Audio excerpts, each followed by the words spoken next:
Good morning, my people. My name is Chief Strongblood. I am St. Vincent the Grenadine Spirit of Most Son. I am the diaspora machismo. All in all, it was another beautiful day for a protest, and I enjoyed every moment of my protest. Let me first remind you, the front of my sign says, I don't want the white man's money, the white man's woman, the white man's friendship, and all the white man's fee. And the reverse of my sign says, white man, why have you enslaved the African American, the Latinos, etc.? All in all, it was another beautiful day for a protest, and I enjoyed every moment of my protest.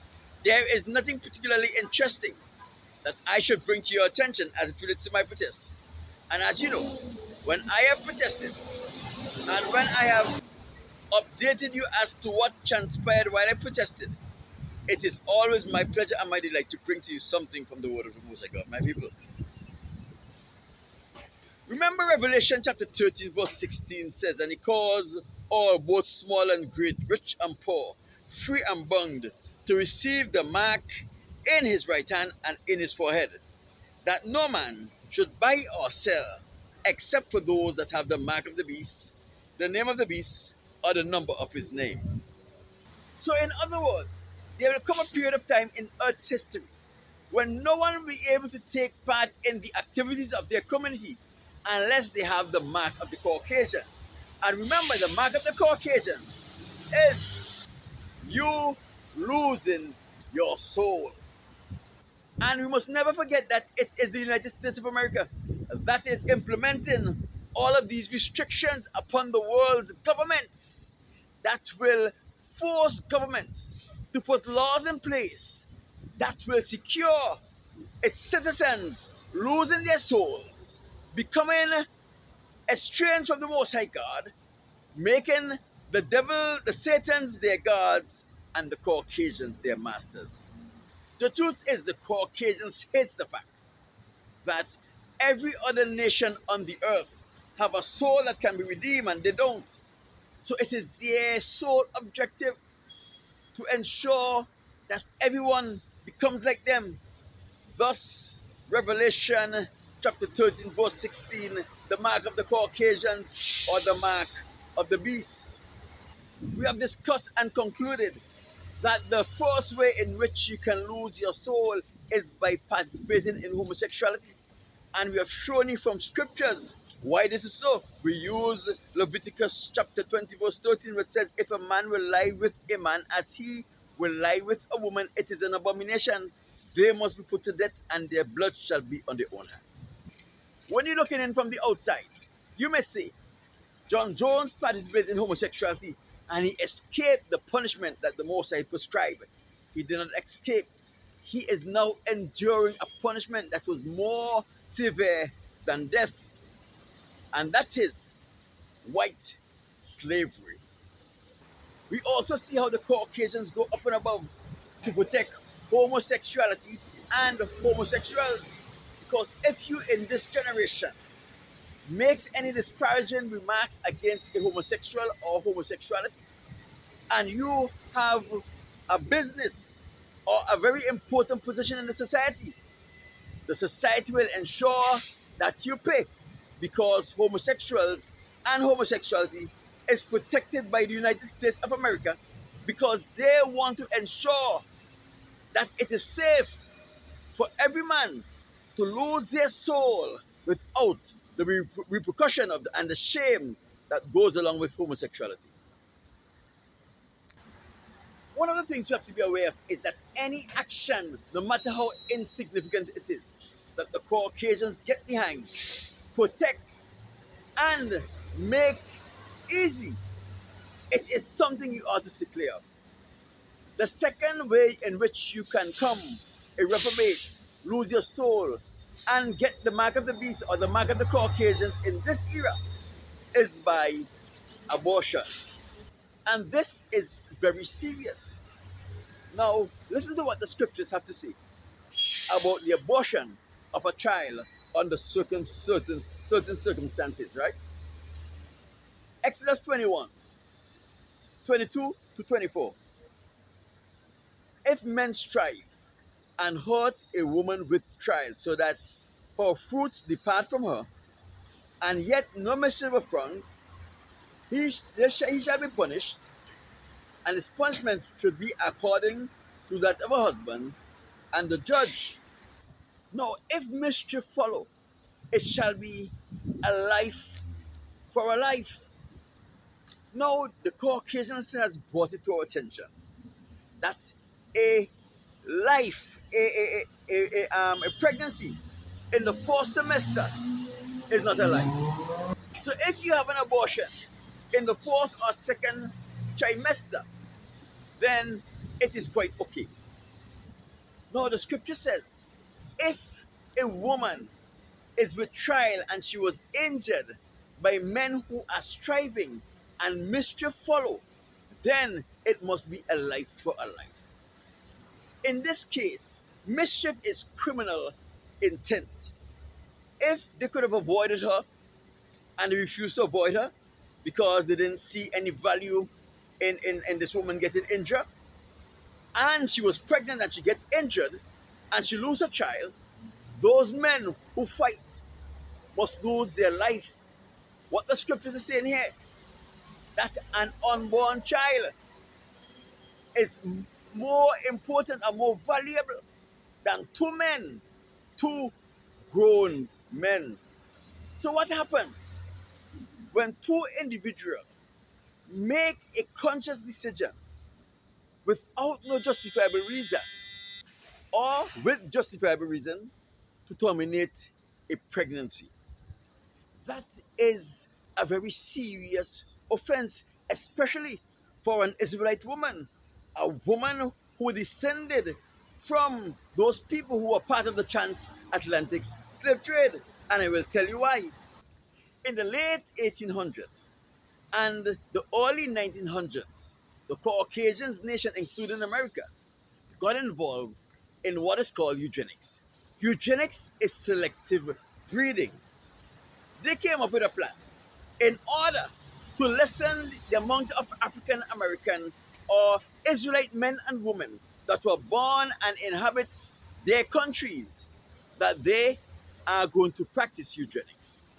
And eugenics really consists of involuntary fertilization of females.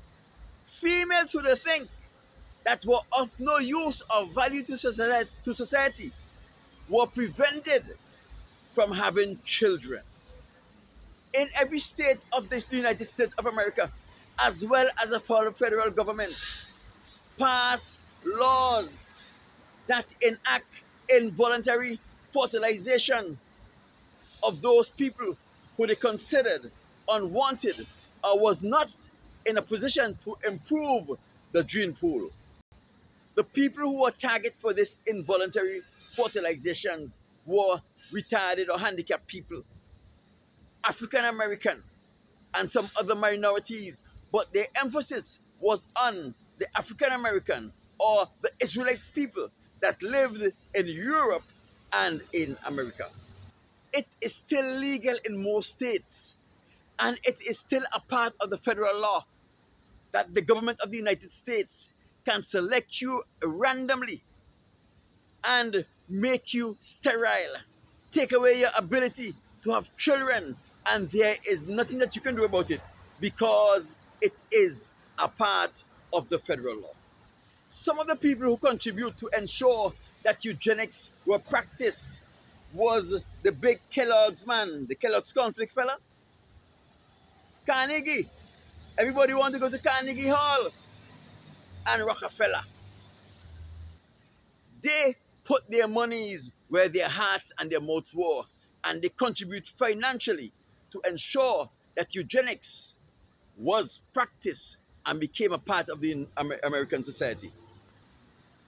In 1927, in a case law, Buck versus Bell, the United States Supreme Court make eugenics a law, make eugenics lawful to be practiced in the length and breadth of the United States of America. Meaning not only the federal law was passed, there was a ruling in the Supreme Court that says that an African American man or woman can be taken up at any time and they can be rendered sterile without their permission, and there is nothing that they can do about it because it is the law. When eugenics was not working, and I will tell you why it didn't work, a valiant white woman by the name of Margaret Sanger came up with a foolproof plan to ensure that they lessen the black community in this United States, in Europe, and all around the world. And she came up with a plan, and that plan was called Planned Parenthood. Margaret Sanger was a racist woman. She supported efforts to pass laws based on racial eugenics, where black people and other minorities living in this United States can be selected and made sterile without their permission or consent. And it was the law. She supported those laws. Yet you're popping in to the Planned Parenthood thinking that the Planned Parenthood have your interests. It don't have your interests at all. The Planned Parenthood is designed to eradicate or limit the black community around the world. Do you know that if you have a 12-year-old daughter and that 12-year-old daughter got involved in sexual intercourse, whether through rape or voluntary sexual intercourse, and she becomes pregnant, do you know that the school counselor or the nurse or the teacher can take her to a Planned Parenthood office, arrange an abortion for that child without notifying the parents? And do you know that if the parents later find out that this happened to their minor child, they are helpless to do anything because the laws of this United States of America give any social worker, any teacher or nurse who is interacting with a pregnant minor the right, upon the minor's consent, to arrange an abortion for that minor. And that teacher, counselor, nurse, or whoever is making the arrangement do not have any obligation to that minor's parents to inform them that their minor child is pregnant and they are seeking an abortion. Do you know why the Caucasians nations, especially America, the beast that came out of the earth, is pushing homosexuality and abortion with such stern force? Is because they know when you get involved in homosexuality and or abortion, you lose the favor of the Most High God. The Most High God withdraws His Spirit from you. When the Most High God's Spirit is removed from you, devils and demons possess you. And those people who control the devils and demons possess you, controls you. They knows that when you get involved in homosexuality and abortion, you make the Satans your God and the Caucasians your masters, and there is no freedom from the slavery. To whom much is given, much is required. Let me tell you why an Israelite woman, those descendants of slave or an Israelite man, should never abort a child. In Genesis chapter 15, verse 5, the Most High God, while speaking to Abraham, the father of the Israelites, He said, Abraham, look up into the skies. Can you number the stars within the skies? This is how I am going to make your people. I'm going to make them as the stars of the skies. That means the Israelites is going to populate the earth.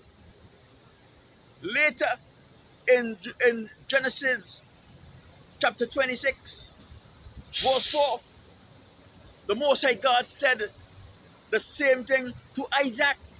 That is two promises He made, that He is going to let the Israelites prosper and replenish the earth. In Genesis chapter 46, verse 3, the Most High God made the same promise to Jacob. So here's on three different occasions the Most High God promised that He is going to ensure that the Israelites become in number as the stars of the skies or as the sand of the seashore. Each time an Israelite woman or an Israelite man come together with an Israelite woman to abort a trial, they are saying that they are not on the same page with the Most High. They are saying that they are acting counterproductively with the plans of the Most High God for our people. They are also saying, Most High God, I am going to make you a liar by my actions. The womb of a woman, especially an Israelite woman, is the second most sacred place on the earth. The only place that was more sacred than the womb of a woman was the inner court of the Most High God's temple, because within the inner courts of the Most High God's temple, there were two cherubim that dwells there eternally. But the womb of an Israelite woman is the second most sacred place on the entire earth. You may ask, why is that? Let me tell you what happened. When an Israelite woman becomes pregnant with a child, each of us are given two guardian angels by the Most High God. And those guardian angels stick at our side as soon as the egg that were responsible for bringing us into life was fertilized. As soon as that egg was fertilized, two guardian angels take up position in the womb alongside that unborn child. Those guardian angels never leave the womb until that child was birthed. At all times, there is always a guardian angel with that child. In the womb, the only time when there may be one guardian angel with a child is if that child's life become in danger. Then the lead guardian angel will come out of the womb to try to see if they can stop the danger from happening, lessen the impact of the danger, or try to get help from other angels that is in the vicinity to try to stop the dangers, to ensure that the child who they are responsible for make it out of the womb safe and alive. When a baby is aborted, that baby is murdered in the presence of their guardian angels, and you make those guardian angels helpless to do anything to protect that which they were given custody and control over. Not only do you murder that child in the presence of the guardian angels, you desecrate the most sacred place on earth, the womb. Now you have desecrated the most sacred place, the second most sacred place on the earth, the womb. Now you have now severed your relationship with the Most High God. Devils and demons possess you, and you become a slave. Make it worse. Devils and demons now possess the place where angels used to inhabit with the unborn child. Now, if you become pregnant again with another child, the guardian angels, instead of comforting the child in the womb, is now caught up in protecting the child from the devils and demons who now find a place to reside within the womb of the woman that was desecrated. Children that is born of a woman who had an abortion always come out very insecure, because instead of the guardian angel providing security and comfort and nurturing to the children in the womb, they have to be fighting off the demons and the devils that now inhabit the womb to ensure that child comes out of the womb through birth alive. This is true for every woman, for every nation of the world except for the Caucasians. Do you know why the Caucasians are so cowardly and timidly and afraid? It's because when a Caucasian woman is impregnated by a Caucasian man, they have no guardian angels to watch over them in the womb. They are left in the womb for 9 months without any spiritual support. That is why they are so insecure and so cowardly. They are brave when you have participated in homosexuality and they have spiritual control over you. They are brave when you have encouraged your girlfriend or your wife into having an abortion and they have an abortion. They are brave when you are their slaves. But if you are not a slave, they are afraid of you. If they want to lynch a man who is not a slave, 50 of them have to come after that man. They will all come with 50 guns on 50 horses. Why? Because they are afraid. They come in big congregation to do a job that only one or two men could get done. And they use their vehicles, their horses and their trucks and the pickups, just in case things go wrong, they can flee. When Israel were in Egypt, and Pharaoh decided that he is going to kill all of the male child of the Israelites.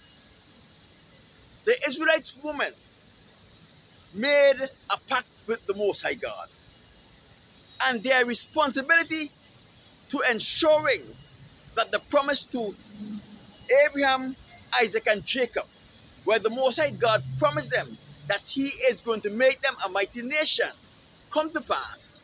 They were responsible for doing one thing. They were not responsible for fighting the Egyptians. They were not responsible for trying to hide their babies. No, their obligation to the Most High promise to Abraham, Isaac, and Jacob is they were to go into the field and give birth to their son in the field. If they give birth to a daughter, they were free to take that daughter home because their daughter was not in danger, but their son were. If they give birth to a son, all they had to do is to abandon that son in the field. You see, the Most High have already made a commitment to Abraham, to Isaac, and to Jacob that he is going to make us as the stars of the skies and as the sand of the sea. Their obligation to the Most High's promise to our forefathers was completed. They were pregnant, they bring forth their child, and they left the child on the floor of the field and they went back to their homes. It was now the Most High God's responsibility to take care of that child. And this is how the Most High God operate. When they abandoned their little boys in the field, on the floor of the field, the Most High God sent an angel. That angel washed the baby, anoints the baby's body, put two stones, two smooth stones in the baby's hands. From one stone, he gets milk when he's hungry, and from the other stone, he gets honey. The baby here grew down to his knees to provide him comfort. And when this have finished, you know what happened? The earth opened his mouth and swallowed up the baby and keep that baby until he was of an age where he was no longer in danger. And when that baby have come to that age, the earth opened his mouth and vomit out that baby. That baby immediately knew who his parents was. He was comforted. He was taken care of. All of her needs were satisfied. And he walked straight into his parents' home. And they knew that this was his son. And he knew that these were his parents. No psychological trauma because the Most High God took care of those children after they were born. And that is why even though Pharaoh made it a law that every male child of the Israelites must be killed. The Israelites' population still grew and grew and grew. That is why when the federal government of the United States of America legislature target the African American and implement eugenics, where they were picking up African American women and men and make them sterile, prevent them from having children, the population of the African American grew and grew and grew because it was the Most High's will, and nobody can stop the will of God. It is not until Margaret Sanger and her Planned Parenthood that give the black woman the rights to choose to murder their own children that the African American population stopped growing. Black population around the world stopped growing because the United States of America exported Planned Parenthood to every minority country of the world to ensure that their women had easy access to abortion so that they can destroy the next generation. Every year in this United States, 60 million black babies dies on the abortion table. Black people makes up 13% of the United States population, yet they are responsible for over 40% of all abortion that takes place in this United States of America. Isn't it any wonder that when you meet the black woman, that they are all slaves? If you are not a slave and you decided to date an African American woman here, you are putting your life in danger because she will love her master more than she can ever love you. She will be obedient to her master more than she can ever be obedient to you. She will get you ill. She will even kill you on the instructions of her master. It is the same thing with the African American men. They were thrown into prison and into the jails wholesale with the hopes that they will get involved in homosexuality. And it seems like our African American brothers thinks that anything they see the Caucasians do, it is okay for them to do it. But they don't realize or did not know that the Caucasians has no soul to lose. It is the same with a Latino here, my people. If it is a mess, a big mess, the mark of the beast is in effect. My name is Chief Strumblood. I am St. Vincent and the Grenadine Spirit of Motivated Son. I am the Diaspora Machismo. Remember to like this video, share this video, leave a comment on this video. Let me know what are your thoughts about what we discuss here. There are many more videos like this right here. Go and peruse those videos and let me know what are your thoughts about those videos. Remember to like or subscribe based on which social media platform you are viewing this video from. And I will talk to you on Monday.